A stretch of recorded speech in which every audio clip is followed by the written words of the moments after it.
तो इस प्रश्न में आपसे पूछ रहे हैं अभी हाल ही में नेस्कॉम के नए चेयरपर्सन कौन बने हैं। तो आंसर होगा अनंत माहेश्वरी। तो सूचना प्रौद्योगिकी यानी कि आईटी कंपनियों के संगठन नेस्कॉम के अगले चेयरमैन के रूप में अभी माइक्रोसॉफ्ट इंडिया के जो अध्यक्ष हैं अनंत माहेश्वरी, इनको चुना गया है। वे किनकी जगह लेंगे? कृष्णन रामानुजम की। इनके अलावा कॉग्निजेंट इंडिया के जो सीएमडी है राजेश नाम्बियार, उनको वाइस चेयरमैन बनाया गया है 2023-24 के लिए। अच्छा, नेस्कॉम की फुल फॉर्म क्या होती है? National association of software and service companies. स्थापना होती है 1988 में और मुख्यालय इसका मिलेगा आपको नोएडा में। अभी सीएट टायर कंपनी है, उसके एमडी सीईओ बने थे अर्नब बनर्जी। टीसीएस के सीईओ बने थे के कृतिवासन और एसोचेम के नए अध्यक्ष कौन बने थे? अजय सिंह बने थे। तो थोड़ा सा कंफ्यूज मत होना, नेस्कॉम के बन गए हैं अनंत माहेश्वरी और एसोचेम के कौन है? अजय सिंह हैं। बढ़ते हैं आगे। चलिए फिर बताइए, अभी हाल ही में उद्योग और आंतरिक व्यापार संवर्धन विभाग के सचिव कौन बने हैं? तो आंसर होगा राजेश कुमार सिंह। तो अभी राजेश कुमार सिंह को department for promotion of industry and internal trade का सेक्रेटरी बनाया गया है, यानी कि उद्योग और आंतरिक व्यापार संवर्धन विभाग के सचिव। वैसे आपको बता दूं कि 2019 में औद्योगिक नीति और संवर्धन विभाग का नाम बदलकर उद्योग और आंतरिक व्यापार संवर्धन विभाग कर दिया गया। बाकी अभी बांग्लादेश के प्रेसिडेंट बन चुके हैं मोहम्मद शाहाबुद्दीन। अभी औषधि महानियंत्रक drug controller general of India बने थे डॉक्टर राजीव सिंह रघुवंशी। तेलंगाना की पहली महिला मुख्य सचिव बनी है शांति कुमारी, इनका नाम है। तो ये न्यूज में थे नाम, इनको ध्यान रखना। बढ़ते हैं आगे। चलिए फिर बताइए, अभी हाल ही में कर्नाटक विकास ग्रामीण बैंक के नए अध्यक्ष कौन बन गए? श्रीकांत एम भंडीवाड़। तो श्रीकांत एम भंडीवाड़ इनका नाम है। अब ये कर्नाटक विकास ग्रामीण बैंक के नए अध्यक्ष बन गए हैं। इन्होंने किनका स्थान लिया? पी गोपी कृष्णा का। कर्नाटक विकास ग्रामीण बैंक की बात करें, स्थापना होती है सन 2005 में। मुख्यालय है धारवाड़, कर्नाटक में। आप जानते हो एयू स्मॉल फाइनेंस बैंक के एमडी सीईओ बने संजय अग्रवाल।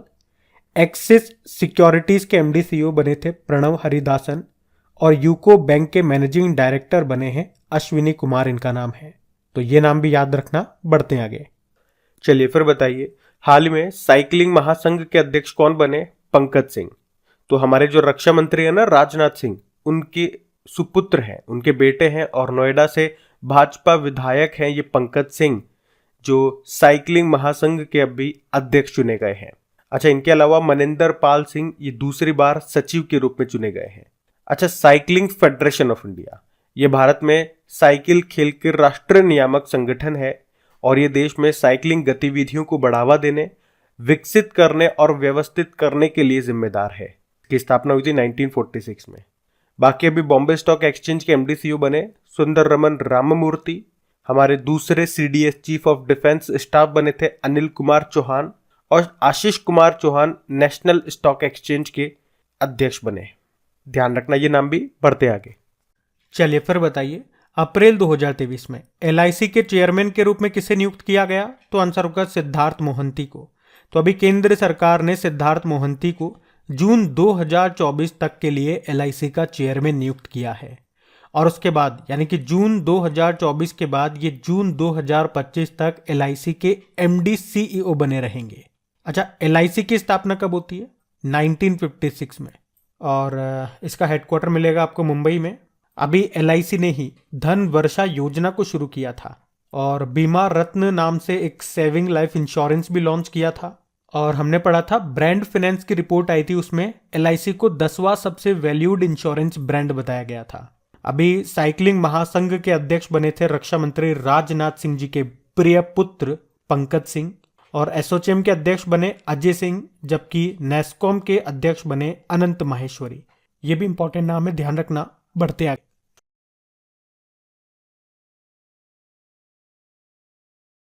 तो इस प्रश्न में आपसे पूछ रहे हैं अभी 68वें हुंडई फिल्म फेयर अवार्ड्स 2023 में सर्वश्रेष्ठ अभिनेता का पुरस्कार किसने जीता? तो आंसर होगा राजकुमार राव।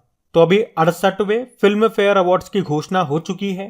कहां पे इसका आयोजन हुआ? मुंबई में। और पहली बार सलमान खान ने इसको होस्ट किया। तो इसमें बेस्ट एक्टर रहे राजकुमार राव, बधाई 2 मूवी के लिए। बेस्ट एक्ट्रेस रही है आलिया भट्ट, गंगूबाई काठियावाड़ी मूवी के लिए। बेस्ट फिल्म भी यही रही, गंगूबाई काठियावाड़ी। और बेस्ट डायरेक्टर भी इसी के हैं, गंगूबाई काठियावाड़ी के संजय लीला भंसाली। जबकि लाइफ टाइम अचीवमेंट अवार्ड मिला है प्रेम चोपड़ा को। तो ये पॉइंट्स आप ध्यान रखना। बाकी कुछ और इंपॉर्टेंट अवार्ड्स की बात करें, जैसे कि ऑस्कर अवार्ड्स 2023 में ये इसका 95 नंबर का संस्करण था। इसमें भी 4-5 पॉइंट आपको याद रखने हैं, जैसे कि बेस्ट फिल्म कौन सी रही, everything everywhere all at once. Best actor रहे Brendan Fraser the whale movie के लिए।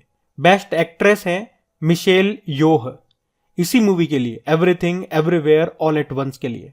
और बेस्ट डायरेक्टर भी इसी मूवी के हैं, डैनियल क्वैन। इसके अलावा ये भी याद रखना, इसमें बेस्ट ओरिजिनल सॉन्ग का अवार्ड मिला है एस राजामौली की जो RRR मूवी है उसके गाने नाट्टू नाट्टू को, जिसके म्यूजिक डायरेक्टर हैं MM कीरावनी। अब इनको पद्मश्री भी मिला। और बेस्ट डॉक्यूमेंट्री शॉर्ट फिल्म का पुरस्कार इस ऑस्कर में किसे मिला, तो भारत की ही डॉक्यूमेंट्री है द एलिफेंट विस्पर्स, ये भी ध्यान रखना। और इसी साल हमने बाफ्ता अवार्ड्स भी पढ़े, जो कि 76 नंबर का एडिशन था। इसमें बेस्ट फिल्म है all quite on the western front, ये एक जर्मन फिल्म है। इसमें बेस्ट एक्टर रहे ऑस्टिन बटलर एल्विस मूवी के लिए। बेस्ट एक्ट्रेस हैं कैट ब्लैंकेट तार मूवी के लिए। और बेस्ट डायरेक्टर हैं एडवर्ड बर्जर इसी मूवी के लिए, all quite on the western front के लिए। तो ये पॉइंट्स पे आप ध्यान रखना। तो इस प्रश्न में हमने अभी 68वें फिल्म फेयर अवार्ड्स के बारे में पढ़ा, इस साल हुए ऑस्कर अवार्ड्स के बारे में पढ़ा और बाफ्ता अवार्ड्स के बारे में पढ़ा। तीनों की तीनों मोस्ट इंपॉर्टेंट है, ध्यान रखना। बढ़ते आगे। चलिए फिर बताइए, अभी हाल ही में जर्मनी का सबसे प्रतिष्ठित साहित्य पुरस्कार ये किसे मिला? मारिया स्टेपानोवा को। मारिया स्टेपानोवा ये रशिया की साहित्यकार है और अभी इन्हें अपनी पुस्तक गर्ल्स विदाउट क्लोथ्स के लिए जर्मनी का सबसे प्रतिष्ठित साहित्य पुरस्कार मिला है, जिसे क्या कहते हैं? Leipzig book fair prize. ये पुरस्कार picture non fiction book category में दिया जाता है। तो मारिया स्टेपानोवा, इनकी जो बुक है ये महिलाओं पर हुई हिंसा और उत्पीड़न का महिलाओं पर क्या प्रभाव हुआ है इस पर आधारित है और इसी बुक के लिए इन्हें यह अवार्ड मिला है, याद रखना। आप जानते हो Kumar Mangalam Birla business leader of the decade का पुरस्कार मिला था। आलिया मीर जम्मू कश्मीर की हैं ये, और वन्यजीव संरक्षण पुरस्कार 2023 जीता इन्होंने। और लुइस कैफरेली 2023 का एबेल पुरस्कार इन्होंने जीता। चलिए फिर बताइए, अभी हाल ही में 2023 का इमिग्रेंट अचीवमेंट पुरस्कार किसे मिला? तो आंसर होगा नीली बेंदापुड़ी को। तो अभी पेन स्टेट यूनिवर्सिटी के अध्यक्ष भारतीय अमेरिकी नीली बेंदापुड़ी को 2023 का इमिग्रेंट अचीवमेंट पुरस्कार दिया गया।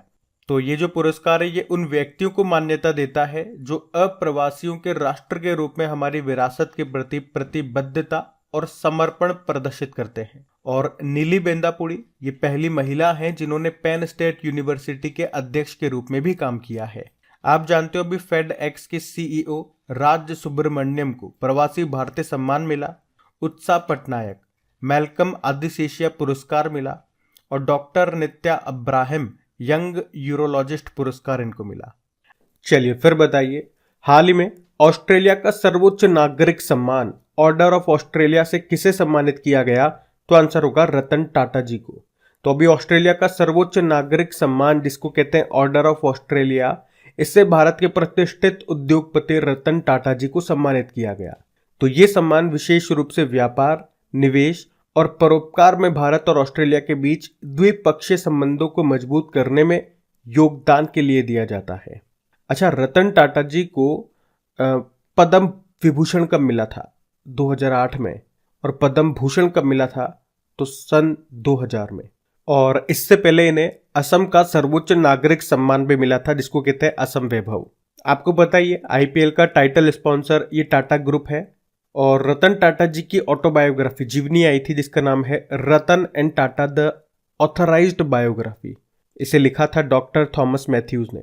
अच्छा, अभी TCS के नए CEO कौन बन गए? के कृतिवासन बन गए। और अभी टाटा सन्स के पूर्व निदेशक का निधन हो गया, उनका नाम था RK कृष्ण कुमार। जबकि टाटा ग्रुप के पूर्व चेयरमैन का निधन हो गया, उनका नाम था साइरस मिस्त्री। और टाटा ग्रुप ने अपना नया सुपर एप्लीकेशन लॉन्च किया था जिसका नाम है न्यू। तो याद रखना ये पॉइंट्स भी बढ़ते आगे।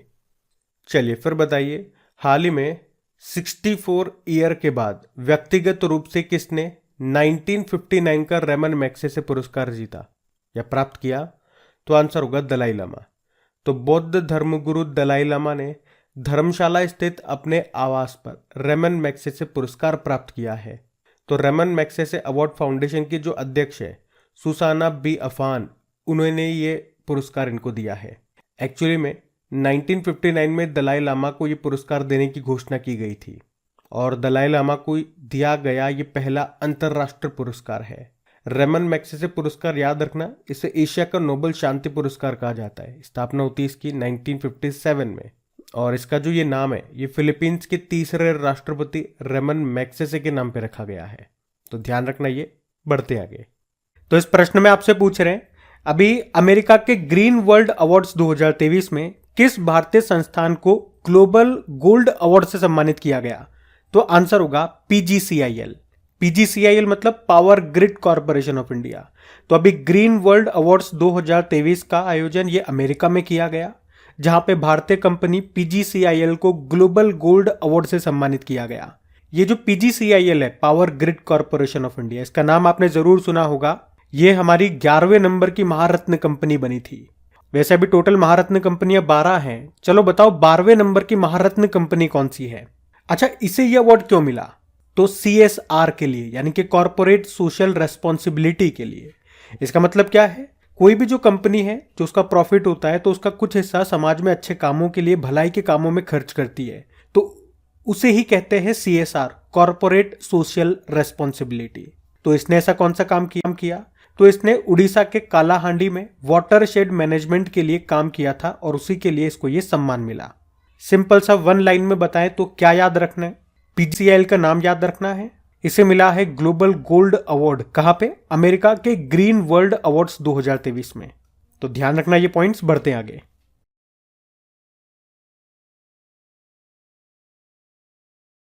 चलिए फिर बताइए किस राज्य का माणा गांव अब देश का पहला गांव बन गया? तो आंसर होगा उत्तराखंड।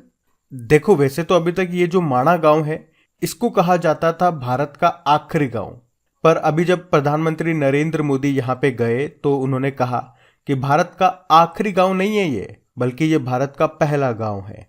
आप तो जानते ही हो प्रधानमंत्री नरेंद्र मोदी को, बातों से ही लोगों का दिल जीत लेते हैं, कुछ करने की जरूरत ही नहीं पड़ती। तो भारत सरकार की एक योजना भी है वाइब्रेंट ग्रामीण प्रोग्राम, उसके तहत इसे पहला भारतीय गांव के रूप में मान्यता दी गई। अच्छा, ये जो वाइब्रेंट ग्रामीण कार्यक्रम है इसका उद्देश्य क्या है? सीमावर्ती गांव का विकास करना और ग्राम वासियों के जीवन की गुणवत्ता में सुधार करना। अच्छा, वैसे उत्तराखंड को तो हम कई बार पढ़ चुके हैं। यहाँ पे कुछ इंपॉर्टेंट गांव, कुछ इंपॉर्टेंट विलेजेस की हम बात करते हैं जो अक्सर न्यूज में रहते हैं। जैसे कि अगर आपसे पूछा जाए देश का पहला बायो विलेज कौन बना, तो आंसर होगा त्रिपुरा का दासपारा गांव। अगर आपसे पूछे कि देश की पहली कार्बन न्यूट्रल पंचायत कौन सी बनी, तो जम्मू कश्मीर का पल्ली गांव।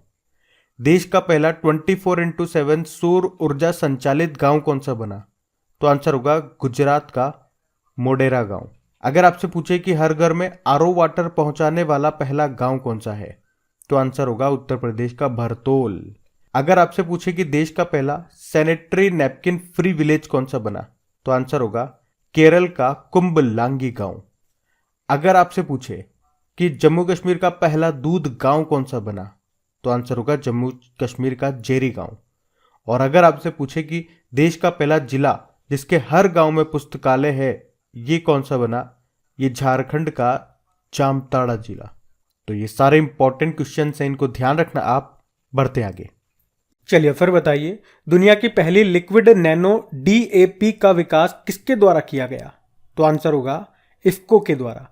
इफ्को की फुल फॉर्म होती है Indian farmers fertilizer cooperative limited.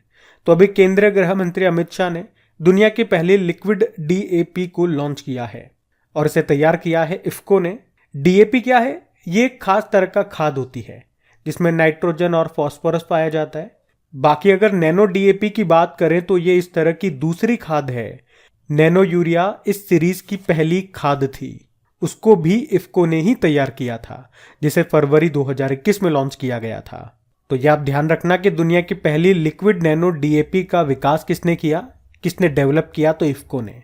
IFFCO के अध्यक्ष कौन है? दिलीप संघानी है। स्थापना होती है 1967 में और इसका मुख्यालय नई दिल्ली में है। आप जानते हो देश का पहला लिक्विड मिरर टेलीस्कोप कहाँ स्थापित हुआ? उत्तराखंड में। अगर मैं आपसे पूछूं दुनिया की पहली लिक्विड हाइड्रोजन संचालित नौका जिसका नाम है MF हाइड्रा, इसको किसने लॉन्च किया था? नॉर्वे ने। नॉर्वे की एक कंपनी है नॉरलेड, उसने। ये जो नौका है, ये जो यान है, ये जो जहाज है, ये लिक्विड हाइड्रोजन और बैटरी से चलता है। अच्छा यूं बताओ दुनिया का पहला लिक्विड नैनो यूरिया प्लांट कहां पे स्थापित किया गया? गुजरात में। और अभी 5वां स्थापित किया गया था झारखंड में, झारखंड के देवगढ़ में। तो ये पॉइंट्स ध्यान रखना, बढ़ते आगे। चलिए फिर बताइए हाल ही में दुनिया का सबसे गहरा ब्लू होल किस महासागर में खोजा गया? तो आंसर होगा अटलांटिक महासागर। तो अभी हाल ही में दुनिया का दूसरा सबसे गहरा ब्लू होल ये मैक्सिको के युकाटन प्रायद्वीप में स्थित चेतुमत खाड़ी में खोजा गया, जो कि अटलांटिक महासागर में स्थित है। इसकी गहराई लगभग 900 फीट है और इस ब्लू होल को तामजा या गहरे पानी के नाम से भी जाना जाता है। अब अगर हम सबसे गहरे ब्लू होल की बात करें तो वो साउथ चाइना सी में है, जिसका नाम है ड्रैगन होल, जिसे 2016 में खोजा गया था। इसकी गहराई लगभग 980 फुट है। क्या होता है ये ब्लू होल? ये एक बड़ी समुद्री गुफा या सिंक होल है जो सतह की तरफ से खुला हुआ है। अच्छा अगर मैं आपसे पूछूं धरती की सबसे गहरी जगह कौन सी है, तो आंसर करना मैरियाना ट्रेंच। कहां पर है? प्रशांत महासागर में। रिंग ऑफ फायर ये किस महासागर में स्थित है? प्रशांत महासागर यानी कि पैसिफिक ओशियन। बर्मुडा ट्रायंगल किस महासागर में स्थित है? ये उत्तरी अटलांटिक महासागर में है। और एस आकार का महासागर, ये प्रश्न आता है कई बार एग्जाम में कि एस आकृति या एस आकार का महासागर कौन सा है? तो अटलांटिक महासागर है। चलो ये बताओ हॉर्मुज जल संधि ये किन किन को जोड़ती है? ओमान की खाड़ी को फारस की खाड़ी से। तो ध्यान रखना ये पॉइंट्स, बढ़ते आगे। चलिए फिर बताइए अभी हाल ही में माउंट अन्नपूर्णा पर चढ़ने वाले पहले भारतीय व्यक्ति कौन बन गए? तो आंसर होगा अर्जुन वाजपेयी। माउंट अन्नपूर्णा ये उत्तर मध्य नेपाल के हिमालय में स्थित है, जिसकी ऊंचाई की बात करोगे तो 8091 मीटर इसकी ऊंचाई है। ये दुनिया का 10वां सबसे ऊंचा पर्वत है। और अभी भारतीय पर्वतारोही अर्जुन वाजपेयी माउंट अन्नपूर्णा पर चढ़ने वाले पहले भारतीय व्यक्ति बन गए हैं। अच्छा इस प्रश्न में काफी सारी इंपॉर्टेंट जानकारी मैं आपको देने वाला हूं। वैसे तो हर प्रश्न में आपको मिलती है इंपॉर्टेंट जानकारी, लेकिन इसको स्पेशली ध्यान से सुनना। अभी एक तो अंजलि शर्मा का नाम आपने सुना होगा, पहले कुछ करंट अफेयर्स के पॉइंट्स क्लियर कर ले। ये हिमाचल प्रदेश की है। अभी इनका नाम न्यूज में था करंट अफेयर्स में, क्योंकि ये हिमाचल प्रदेश की पारंपरिक पोशाक जिसको बोला जाता है लुआन चरी, इसे पहनकर माउंट किलिमंजारो को फतेह किया था। अब माउंट किलिमंजारो की बात करें, यह अफ्रीका महाद्वीप की सबसे ऊंची पर्वत चोटी है जो आपको तंजानिया देश में मिलेगी। बाकी पियाली बसाक बिना ऑक्सीजन माउंट एवरेस्ट पर चढ़ने वाली भारत की पहली महिला पर्वतारोही बनी थी ये। और प्रियंका मोहिते की बात करें, ये महाराष्ट्र की रहने वाली है। ये हमने पढ़ा था 8000 मीटर से अधिक ऊंची 5 चोटियों को फतेह करने वाली पहली भारतीय महिला बनी थी। अब यहाँ पे पर्वत चोटियों से संबंधित स्टैटिक पॉइंट्स मैं आपके क्लियर कराऊंगा। जैसे कि अफ्रीका महाद्वीप की सबसे ऊंची चोटी आपने कहा माउंट किलिमंजारो, कहां पर है? तंजानिया में। उसी तरह से उत्तरी अमेरिका की सबसे ऊंची पर्वत चोटी माउंट डेनाली या जिसे ही बोलते हैं माउंट मैकिनली, यह आपको मिलेगी अलास्का में। उसी तरह से दक्षिण अमेरिका की सबसे ऊंची पर्वत चोटी माउंट एकांगुआ, यह आपको मिलेगी अर्जेंटीना में, जो एंडीज पर्वतमाला है उसी में ये स्थित है। अंटार्कटिका की सबसे ऊंची पर्वत चोटी माउंट विंसन मैसिव, ऑस्ट्रेलिया की सबसे ऊंची पर्वत चोटी माउंट कोजियस्को, और एशिया की तो माउंट एवरेस्ट हो ही गया। यूरोप का माउंट एल्ब्रुस है। अच्छा यूं बताओ माउंट एवरेस्ट को फतेह करने वाली पहली भारतीय महिला कौन थी? बछेंद्री पाल। और माउंट एवरेस्ट को फतेह करने वाली पहली दिव्यांग भारतीय महिला अरुणिमा सिन्हा। तो ये सारे इंपॉर्टेंट पॉइंट्स इनको आप ध्यान रखना, बढ़ते आगे।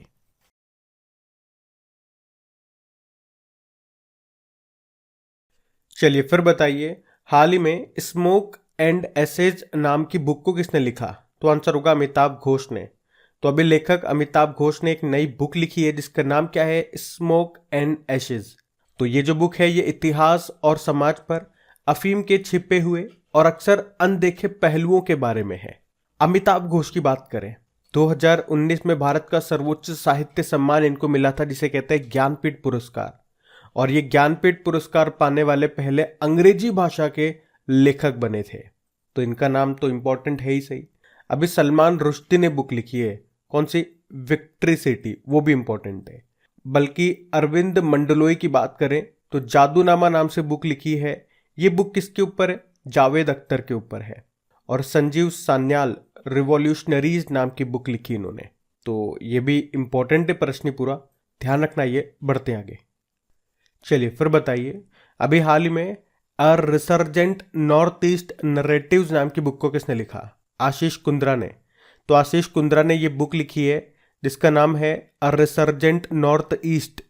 तो इसमें ऐसे क्षेत्र में हो रहे बदलाव की कहानी है जो शेष भारत के लोगों के लिए एक पहेली बना हुआ है और दशकों से पूर्वोत्तर में हिंसा, संघर्ष और पिछड़ेपन की एक छवि बनी हुई है। तो ये सब बातें इस बुक में बताई गई है। बाकी अभी सचिन तेंदुलकर के ऊपर एक बुक लिखी थी बोरिया मजूमदार ने, बुक का नाम है सचिन @50 सेलिब्रेटिंग अ मैस्ट्रो।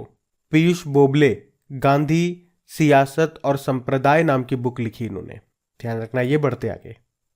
चलिए फिर बताइए, अभी हाल ही में कलेक्टिव स्पिरिट कॉन्क्रीट एक्शन मन की बात and its influence on India नाम की बुक को किसने लिखा? तो आंसर होगा शशि शेखर वेम्पाती ने। तो हमारे जो उपराष्ट्रपति हैं जगदीप धनखड़, उन्होंने अभी नई दिल्ली में आयोजित राष्ट्रीय सम्मेलन मन की बात @100 के दौरान इस बुक को लॉन्च किया है, जिसे लिखा है शशि शेखर वेम्पाती ने। इस बुक में बताया गया कि प्रधानमंत्री के मन की बात कार्यक्रम का देश पर और युवाओं पर क्या प्रभाव पड़ा है। अभी आपको बता दूं कि ये जो रेडियो कार्यक्रम है मन की बात, इसके 100 एपिसोड पूरे हो चुके हैं और अभी इसी मौके पर प्रधानमंत्री जी ने 100 रुपए का सिक्का भी जारी किया था। कुछ और बुक्स की बात करें तो अमिताभ घोष, अभी इन्होंने स्मोक एंड एशेज नाम की बुक लिखी। Vani Tripathi why can't elephant be red नाम से बुक लिखी। और Sajjan Singh Yadav India's vaccine growth नाम से बुक लिखी थी इन्होंने। तो ये भी ध्यान रखना। बढ़ते आगे। चलिए फिर बताइए, अभी हाल ही में जारी रिफ्लेक्शंस नाम की बुक को किसने लिखा? तो आंसर होगा नारायण वाघुल ने। और हमारी जो वित्त मंत्री फाइनेंस मिनिस्टर है निर्मला सीतारमन, उन्होंने इस बुक को लॉन्च किया है। बुक का नाम है रिफ्लेक्शन और इसे लिखा है मुंबई के प्रसिद्ध बैंकर नारायण वाघुल ने। तो इस बुक में उन्होंने दशकों से भारत की वित्तीय परिदृश्य का विवरण किया है। बाकी आप जानते हो Ashish Kundra the resurgent north east narratives नाम की बुक लिखी। और Boria Majumdar Sachin @50 celebrating a maestro नाम की बुक लिखी, मतलब सचिन के ऊपर बुक लिखी है। और जयदीप मुखर्जी की बात करें तो ये दिग्गज टेनिस प्लेयर है, इन्होंने अपनी आत्मकथा लिखी है जिसका नाम है क्रॉस कोर्ट। ध्यान रखना, ये न्यूज में थे सारे नाम। बढ़ते आगे।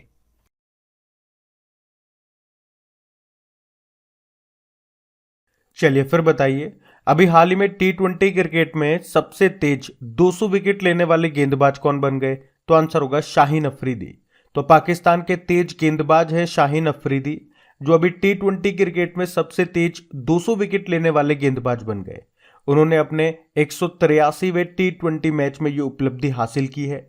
उन्होंने इस मामले में कागिसो रबाडा को पीछे छोड़ दिया, जिन्होंने 186वें 146th T20 मैच में 200 विकेट लिए थे। और इसी के साथ ही शाहीन अफरीदी T20 में 200 विकेट लेने वाले सबसे युवा तेज गेंदबाज भी बन गए हैं। बाकी आपको याद होगा, अभी T20 क्रिकेट में 300 विकेट लेने वाले पहले भारतीय गेंदबाज कौन बने? यजुवेंद्र चहल। जबकि T20 इंटरनेशनल क्रिकेट में सर्वाधिक विकेट लेने वाले खिलाड़ी बने थे शाकिब अल हसन, ये बांग्लादेश के हैं। और अगर आपसे पूछे कि वुमेन्स T20 वर्ल्ड कप के इतिहास में 1000 रन बनाने वाली पहली बल्लेबाज कौन बनी? सूजी बैट्स, ये न्यूजीलैंड की हैं। जबकि T20 इंटरनेशनल क्रिकेट में 100 विकेट लेने वाली पहली भारतीय कौन बनी, चाहे पुरुषों में बात कर लो चाहे महिलाओं में? तो आंसर होगा दीप्ति शर्मा। और दुनिया में ऐसा करने वाली ये 9वीं प्लेयर है। जबकि अभी 150 T20 इंटरनेशनल मैच खेलने वाली दुनिया की पहली क्रिकेटर बनी थी हरमनप्रीत कौर। और आपसे पूछे कि 700 अंतरराष्ट्रीय विकेट लेने वाले पहले गेंदबाज कौन बने, तो न्यूजीलैंड के टिम साउदी। अभी रणजी ट्रॉफी किसने जीती? सौराष्ट्र ने जीती है, बंगाल को हरा के। ईरानी ट्रॉफी किसने जीती? शेष भारत ने जीती है, मध्य प्रदेश को हरा करके। और अभी पहली महिला प्रीमियर लीग ये खिताब जीता मुंबई इंडियंस ने। किसे हराया? दिल्ली कैपिटल्स। तो ये सारे इंपॉर्टेंट पॉइंट्स हैं, इनको ध्यान रखना। बढ़ते आगे। चलिए फिर बताइए, हाल ही में फुटबॉल का प्रतिष्ठित हीरो सुपर कप 2023 खिताब किसने जीता? तो आंसर होगा उड़ीसा ने। तो फुटबॉल का प्रतिष्ठित हीरो सुपर कप 2023, पहले तो बताओ इसका आयोजन कहाँ किया गया? तो आंसर होगा केरल में, जिसको जीत लिया उड़ीसा ने। किसे हराया? बंगलुरु फुटबॉल क्लब को। आपको याद है अभी हमने पढ़ा था, इंटर कॉन्टिनेंटल फुटबॉल कप की मेजबानी ये करेगा भुवनेश्वर। उसके अलावा 2023 में फीफा अंडर 20 वर्ल्ड कप ये होंगे अर्जेंटीना में, जो पहले इंडोनेशिया में होने वाले थे। और 2023 में फीफा महिला विश्व कप ये ऑस्ट्रेलिया और न्यूजीलैंड में होंगे, जिसका शुभंकर तजुनी है, जो कि पेंगुइन है। बाकी अभी फीफा मेंस वर्ल्ड कप 2022 हुए थे, जो कि इसका 22वां एडिशन था, कतर में हुए थे, जिसका मैस्कॉट शुभंकर है लाइव। और फाइनल अर्जेंटीना फ्रांस के बीच में हुआ था, जिसको अर्जेंटीना ने जीता। और अर्जेंटीना के लियोनेल मेसी को गोल्डन बॉल अवार्ड मिला, फ्रांस के किलियन एम्बाप्पे को गोल्डन बूट अवार्ड मिला था, और अर्जेंटीना के एमिलियानो मार्टिनेज को गोल्डन ग्लव अवार्ड मिला। और अगले साल, हर 4 साल में होते ना ये, तो अगले फीफा मेंस वर्ल्ड कप 2026 में होंगे 3 देशों में, अमेरिका, मैक्सिको और कनाडा में। और बताओ भी किस देश से 2023 में जो FIFA under 17 mains world cup है उसकी मेजबानी छीन ली है? तो पेरू देश से। कहाँ पे होंगे अभी ये डिसाइड नहीं हुआ। जबकि अभी 2022 में जो FIFA under 17 women's world cup हुआ था वो भारत में हुआ था, उसको स्पेन ने जीता कोलंबिया को हरा। देखो फीफा की बात करें, स्थापना होती है 1904 में, हेडक्वार्टर है ज्यूरिख स्विट्जरलैंड में, और प्रेसिडेंट है गियानी इन्फेनिटो। तो ध्यान रखना ये पॉइंट्स।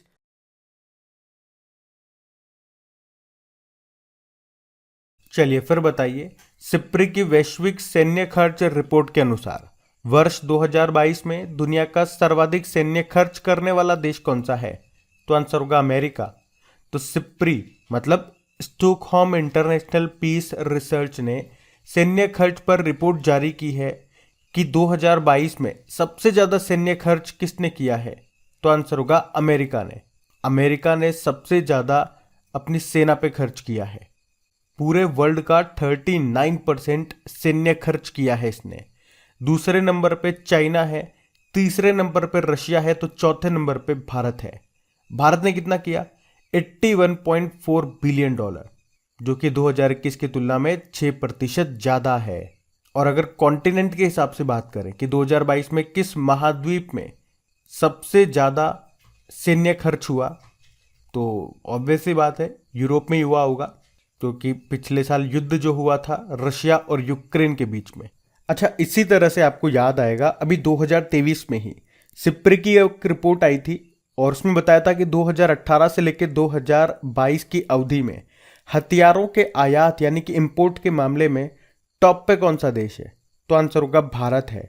दूसरे नंबर पे है सऊदी अरब। तो ये पॉइंट भी ध्यान रखना। चलिए फिर बताइए, अभी हाल ही में जारी आर्थिक स्वतंत्रता सूचकांक में भारत कौन से स्थान पे है? तो आंसर होगा 131वें।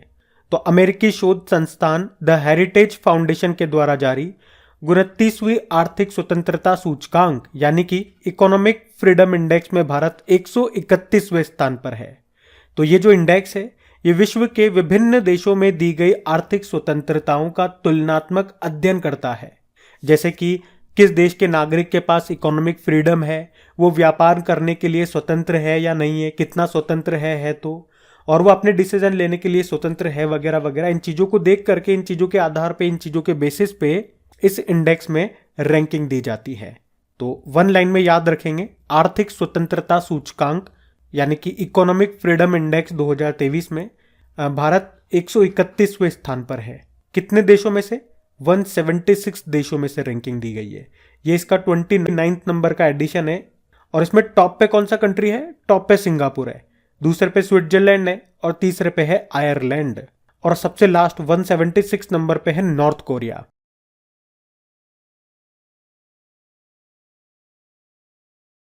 फिर बताइए, अभी हाल ही में तारिक फतेह का निधन हो गया, वे कौन थे? तो आंसर होगा पत्रकार। तारिक फतेह ये पाकिस्तानी कनाडाई पत्रकार थे, और अभी 73 वर्ष की उम्र में कैंसर की वजह से उनका निधन हो गया। उनका जन्म 1949 में पाकिस्तान की आज़ादी के तुरंत बाद हुआ था, और उन्होंने खुद को मिडनाइट चाइल्ड बताया। वे इस्लामी चरमपंथ और पाकिस्तानी प्रतिष्ठान की आलोचनाओं के लिए जाने जाते थे और समलैंगिक अधिकारों के समर्थक भी थे। चलिए फिर बताइए, हाल ही में कौर सिंह का निधन हो गया, वे क्या थे? वे बॉक्सर थे। तो दिग्गज हैवीवेट बॉक्सर व मोहम्मद अली से फाइट करने वाले एकमात्र भारतीय बॉक्सर थे ये कौर सिंह, जिनका भी हरियाणा के कुरुक्षेत्र में 74 वर्ष की उम्र में निधन हो गया। उन्होंने एशियाई खेलों और एशियाई चैंपियनशिप में गोल्ड मेडल जीते थे।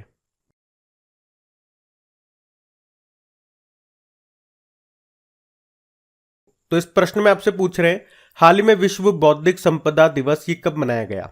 तो आंसर होगा 26 अप्रैल को। तो नवाचार और रचनात्मकता को बढ़ावा देने में और बौद्धिक संपदा यानी कि इंटेलेक्चुअल प्रॉपर्टी अधिकारों के महत्व के बारे में जागरूकता बढ़ाने के उद्देश्य से हर साल 26 अप्रैल को यह दिन मनाया जाता है। पहली बार सन 2000 में मनाया गया था। बात करेंगे इस बार की थीम क्या है। Women and IP accelerating innovation and creativity, यानी कि महिला और आईपी यानी कि इंटेलेक्चुअल प्रॉपर्टी बौद्धिक संपदा, त्वरित नवाचार और रचनात्मकता। और इसी तरह से आपको याद होगा अभी वैश्विक बौद्धिक संपदा सूचकांक यानी कि ग्लोबल आईपी इंडेक्स आया था, उसमें भारत 42 नंबर पे था, टॉप पे अमेरिका था। और एक वर्ल्ड इंटेलेक्चुअल प्रॉपर्टी ऑर्गेनाइजेशन भी है जिसकी स्थापना होती है 1967 में। हेडक्वार्टर मिलेगा आपको जेनेवा स्विट्जरलैंड में और इसके अध्यक्ष हैं डैरेन टेंगे। चलो यूं बताओ, आईआईटी ने 2021 और 2022 के लिए राष्ट्रीय बौद्धिक संपदा पुरस्कार जीता। तो आंसर होगा आईआईटी मद्रास। और अगर मैं आपसे एक हटके प्रश्न पूछूं कि अभी पहला विश्व बौद्धिक सम्मेलन का आयोजन कहां पे हुआ था, तो आंसर होगा नई दिल्ली में। अब देख फिर बताइए, हाल ही में विश्व पशु चिकित्सा दिवस कब मनाया गया? तो आंसर होगा 29 अप्रैल को। तो हर साल अप्रैल के आखिरी शनिवार को वर्ल्ड वेटरनरी डे के रूप में मनाया जाता है। इस दिन को मनाने का उद्देश्य है पशु स्वास्थ्य देखभाल और पशु क्रूरता को रोकने के लिए कदम उठाने के बारे में जागरूकता फैलाना। और इस बार की थीम क्या है? पशु चिकित्सा, पेशे में विविधता, समानता और समावेशिता को बढ़ावा देना। अच्छा, इसी से संबंधित कुछ और दिवस भी आपको याद कराऊं, जैसे कि वर्ल्ड एनिमल डे, विश्व पशु दिवस, वो 4 अक्टूबर को है। एक विश्व कृषि पशु दिवस भी होता है 2 अक्टूबर को। और एक world day for laboratory animal भी होता है 24 अप्रैल को। एक वर्ल्ड वाइल्ड लाइफ डे, विश्व वन्यजीव दिवस, ये 3 मार्च को होता है। अच्छा ये बताओ, सड़क पर रहने वाले जानवरों के लिए भारत की पहली एम्बुलेंस कहां पे शुरू हुई? चेन्नई में। और अगर पूछे पशुओं के लिए भारत की पहली कोविड-19 वैक्सीन आई थी, उसका नाम क्या है उस वैक्सीन का? एनोकोवैक्स।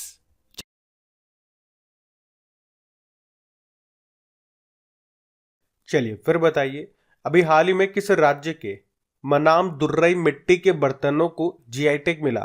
तो आंसर होगा तमिलनाडु। तो अभी तमिलनाडु के मनाम दुर्रई मिट्टी के बर्तनों को जीआई टैग मिला है। और तमिलनाडु का जो शिवगंगई जिला है, ये मनाम दुर्रई मिट्टी के बर्तन बनाने के लिए जाना जाता है। अभी आपको याद होगा तमिलनाडु के कुंभम अंगूर को भी जीआई टैग मिला था।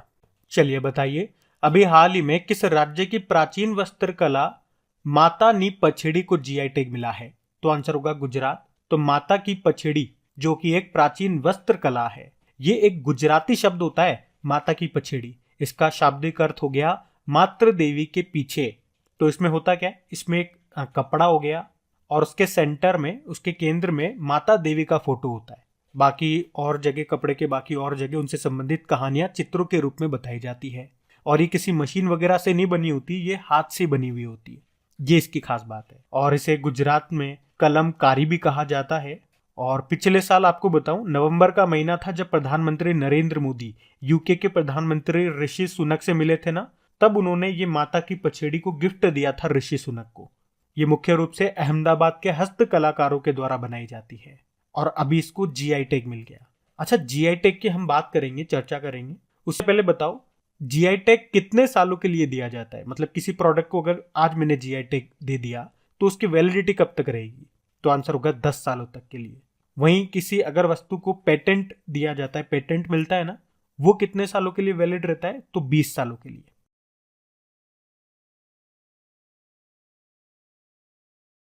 चलिए फिर बताइए, अभी हाल ही में किस भारतीय संस्थान ने सोलर डेकाथलॉन में दूसरा स्थान प्राप्त किया?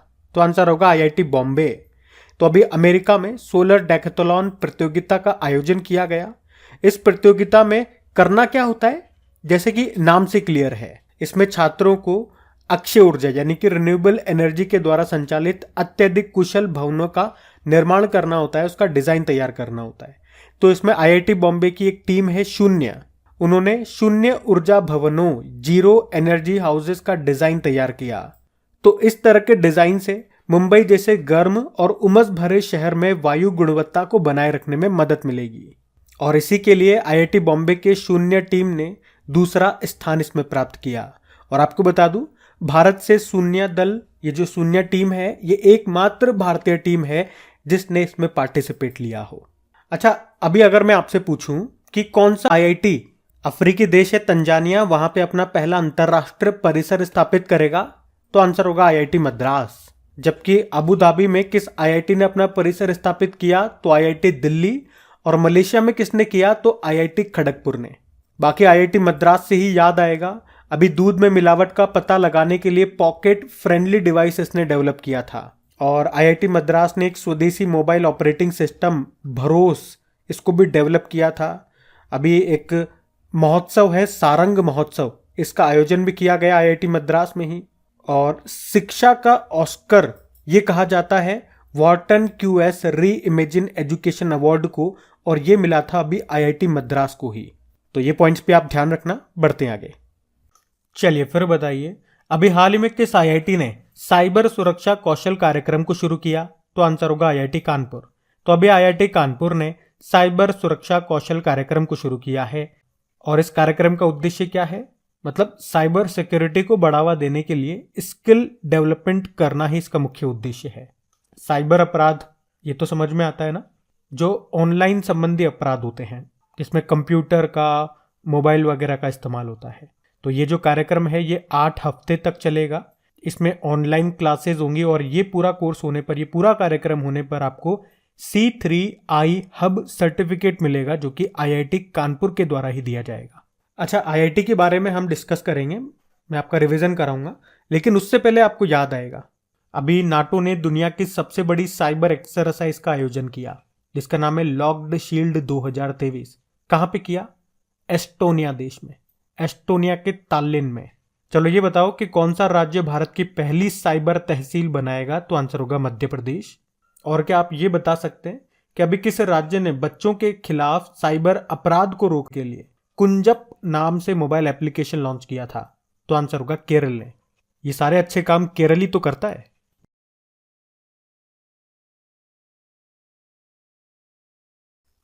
फिर अगला प्रश्न है, अभी अप्रैल 2023 में भारत और किस देश के बीच में अजय वॉरियर 2023 अभ्यास का आयोजन हुआ, तो आंसर होगा यूके।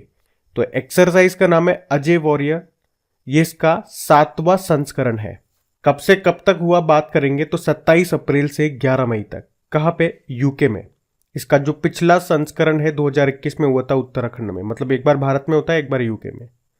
और इसमें भारत की तरफ से C-17 एयरक्राफ्ट ने हिस्सा लिया। और आपको याद है यूके के साथ हमने अभी कोंकण एक्सरसाइज का भी आयोजन किया था अरब सागर में, और यूके ने ही कोबरा वॉरियर एक्सरसाइज का आयोजन किया था जिसमें भारत ने हिस्सा लिया था। चलिए फिर बताइए, हाल ही में किसने तटीय सुरक्षा अभ्यास सागर कवच का आयोजन किया, तो आंसर होगा भारतीय तटरक्षक बल ने। तो अभी भारतीय तटरक्षक बल ने पश्चिम बंगाल के तट पर 25 और 26 अप्रैल को सागर कवच नाम से संयुक्त तटीय सुरक्षा अभ्यास का आयोजन किया। वैसे इसमें और भी कई टीमों ने हिस्सा लिया, जैसे कि भारतीय नौसेना ने, बीएसएफ ने, सीआईएसएफ ने, और भी कई एजेंसियों ने। तो याद रखना, क्या याद रखना, सागर कवच एक्सरसाइज आयोजन किया इंडियन कोस्ट गार्ड फोर्स ने। कहां पे किया, पश्चिम बंगाल में। अच्छा, कवच से 2 पॉइंट में आपको और रिवाइज कराता हूं। अभी अंडमान निकोबार कमान ने संयुक्त सैन्य अभ्यास कवच का आयोजन किया था। अंडमान निकोबार कमान भारत की एकमात्र त्रिसेवा इकाई है ये, और भारतीय रेलवे ने कवच प्रणाली को लॉन्च किया था, जिसका काम क्या है, एक ही पटरी पे अगर आमने सामने 2 ट्रेनें आ जाएगी तो उनको टकराने से रोकेगा वो। तो ये 3 तरह के कवच, इन तीनों को मैंने आपको बता दिया, ध्यान रखना। इंडियन कोस्ट गार्ड फोर्स भारतीय तटरक्षक बल की बात करें, स्थापना होती है 1978 में, नई दिल्ली में मुख्यालय है, और उसके डायरेक्टर जनरल कौन है, वीरेंद्र सिंह पठानिया है।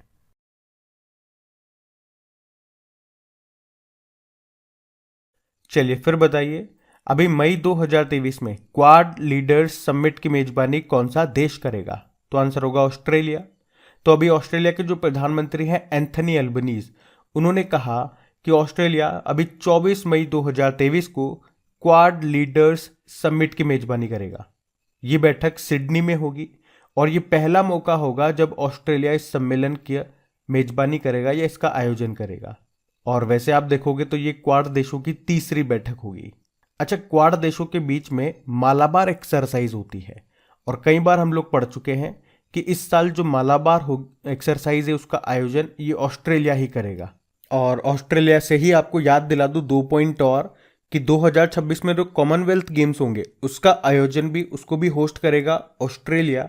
और 2032 में जो ओलंपिक होंगे, समर ओलंपिक, उसका आयोजन भी होगा ऑस्ट्रेलिया में, ब्रिस्बेन ऑस्ट्रेलिया में। चलिए फिर बताइए, अभी हाल ही में मध्य प्रदेश में बरखेड़ा पठानी का नाम बदलकर किसके नाम पे कर दिया गया? तो आंसर होगा लाल बहादुर शास्त्री। तो अभी मध्य प्रदेश के बरखेड़ा पठानी का नाम बदलकर पूर्व प्रधानमंत्री लाल बहादुर शास्त्री के नाम पे कर दिया गया। चलिए फिर बताइए, हाल ही में भारत की 13वीं नवरत्न कंपनी कौन सी बन गई है? तो आंसर होगा आरवीएनएल। तो भारत सरकार के द्वारा राष्ट्रीय रेलवे कंपनी आरवीएनएल यानी कि रेल विकास निगम लिमिटेड को मिनीरत्न श्रेणी से नवरत्न कंपनी का दर्जा दे दिया गया। आरवीएनएल ये रेल मंत्रालय के तहत एक मिड कैप कंपनी है जिसका वार्षिक राजस्व 2021-22 के लिए 19,381 करोड़ रुपए है और नेट प्रॉफिट है 1,087 करोड़ रुपए। आरवीएनएल की थोड़ी बात करें, स्थापना होती है इसकी 2003 में, नई दिल्ली में मुख्यालय है और सीएमडी है प्रदीप गौड़। तो याद रखना, अब आपकी 13वीं नवरत्न कंपनी बन गई है आरवीएनएल।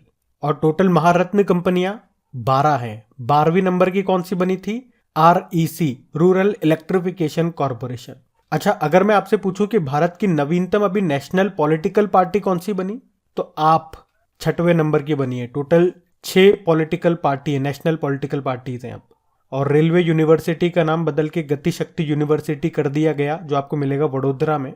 और अभी इसके पहले चांसलर कौन बने थे? हमारे जो रेल मंत्री हैं अश्विनी वैष्णव, वो बने थे। तो ये क्वेश्चन इंपॉर्टेंट है, ध्यान रखना। बढ़ते आगे। चलिए फिर बताइए, हाल ही में महिला सम्मान बचत पत्र योजना को किस मंत्रालय ने शुरू किया? तो आंसर होगा वित्त मंत्रालय ने। तो अभी वित्त मंत्रालय ने महिलाओं को निवेश के लिए प्रोत्साहित करने के लिए महिला सम्मान बचत योजना को शुरू किया है। मतलब ये एक बचत योजना है। वैसे इस योजना की घोषणा अभी 2023-24 के बजट में ही कर दी गई थी। तो क्या होगा इस योजना में? इस योजना में जो महिलाएं हैं वे 2 लाख रुपए तक की राशि को 2 साल तक के लिए जमा कर सकती हैं। उसके बदले में उन्हें क्या मिलेगा? इंटरेस्ट, ब्याज मिलेगा। कितना? 7.5% पर ईयर के हिसाब से ब्याज मिलेगा उन्हें। 2 साल तक के लिए है, इसमें 2 साल तक के लिए आप निवेश कर सकते हो 2 लाख रुपए। और खास बात ये, ब्याज तो मिलेगा इतना, टैक्स में भी आपको सरकार छूट देगी। और इस योजना का आप लाभ उठा सकते हो, या इसकी वैलिडिटी कहें तो वो है 31 मार्च 2025 तक की। तो उद्देश्य मैंने आपको बता दिया, महिलाओं को बचत के माध्यम से लाभ पहुंचाना ही इस योजना का मुख्य उद्देश्य है। अच्छा, कुछ योजनाएं अभी न्यूज में थी, जैसे कि तेजस्वी कार्यक्रम, ये मध्य प्रदेश ने शुरू किया। एक पंचायत एक खेल का मैदान परियोजना को शुरू किया केरल सरकार ने। संजीवनी परियोजना को शुरू किया अभी हिमाचल प्रदेश ने। और दृश्य योजना ये हरियाणा ने शुरू की थी। सिंगल यूज प्लास्टिक बायबैक योजना को शुरू किया था हिमाचल प्रदेश ने। अभी महाराष्ट्र ने सलोखा योजना भी शुरू की थी, भूमि विवाद को कम करने से, उसका निपटारा करने के उद्देश्य से है ये। बाकी अभी मुख्यमंत्री वृक्ष संपदा योजना को छत्तीसगढ़ ने शुरू किया। पथश्री रास्ता श्री योजना ये पश्चिम बंगाल की है। दयालु योजना हरियाणा की है। तो ये कुछ योजनाएं अभी न्यूज में थी, इनको ध्यान रखना। बढ़ते हैं आगे। चलिए फिर बताइए, अभी अप्रैल 2023 में हेरिटेज महोत्सव 2023 का आयोजन कहाँ हुआ? तो आंसर होगा गोवा में। तो अभी गोवा में ये हेरिटेज फेस्टिवल का आयोजन हुआ, जिसका उद्देश्य क्या है? राज्य की परंपराओं, वहां की संस्कृति और कला का प्रदर्शन करके सांस्कृतिक पर्यटन को बढ़ावा देना।